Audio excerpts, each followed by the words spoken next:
Friends, happy morning. இது all to all channel. பாருங்கள், கர்நாடகாவில் ஒரு சட்னி இறக்கிவாங்க, தக்காளி சட்னி. அதுக்கு பார்த்திங்கன்னா ஒரு 4 ஸ்பூன் எண்ணெய் ஊற்றிருக்கேன். அதில் ஒரு 2 பெரிய வெங்காயம். நம்மெல்லாம் அங்கே உள்ளி, சின்ன வெங்காயம், சாம்பார் வெங்காயம் யூஸ் பண்ணும். பட் இங்கே அது அவ்வளோவா கிடைக்காது. ஸோ இங்கே இந்த பெரிய வெங்காயம் தான் ரொம்ப இருக்கும். அதனால் அதை வச்சு சட்னி இறக்கிவாங்க. இது ரொம்ப டேஸ்டியாக இருக்கும். இங்கே இது இட்லிக்கு, தோசைக்கு எல்லாத்துக்குமே யூஸ் பண்ணிக்கிறாங்க.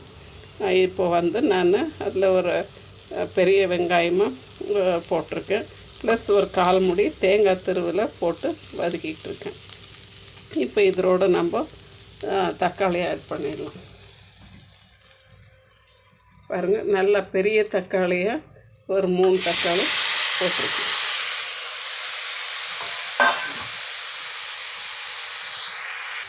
பாருங்கள் ஃப்ரெண்ட்ஸ், இப்போ தக்காளி போட்டு கொஞ்சம் வதக்கியிருக்கோம். இதுக்கு தேவையான அளவுக்கு கல் உப்பு சேர்த்துக்கலாம். அது சேர்த்துட்டு கொஞ்சம் மூடி விடலாம். இது கொஞ்சம் அந்த தக்காளி வெந்து வரணும். இது கூட மிளகாத்தூள் தான் போடுறேங்க.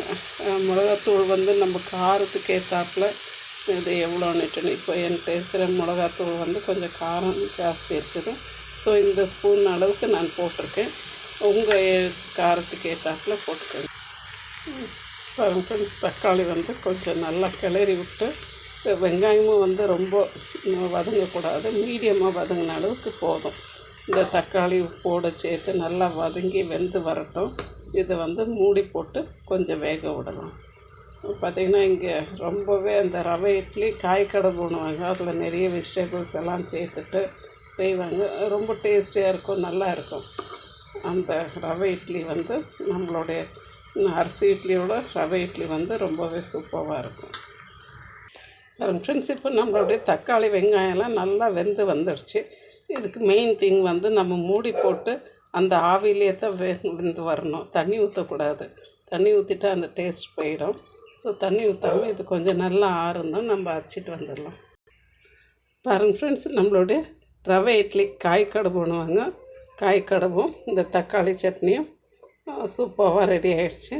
இந்த இட்லியும் ரொம்ப அருமையாக இருக்கும். காய்ங்கெல்லாம் போட்டிருப்பாங்க, என்ன தேங்காய் இருக்கும், பின்ன பச்சை பட்டாணி, கேரட்டு, பீன்ஸு எல்லாம் போட்டு செய்கிற காய்கடவு. இது மஞ்சத்தூளும் போடலாம். நான் இன்றைக்கி மஞ்சத்தூள் போடலை.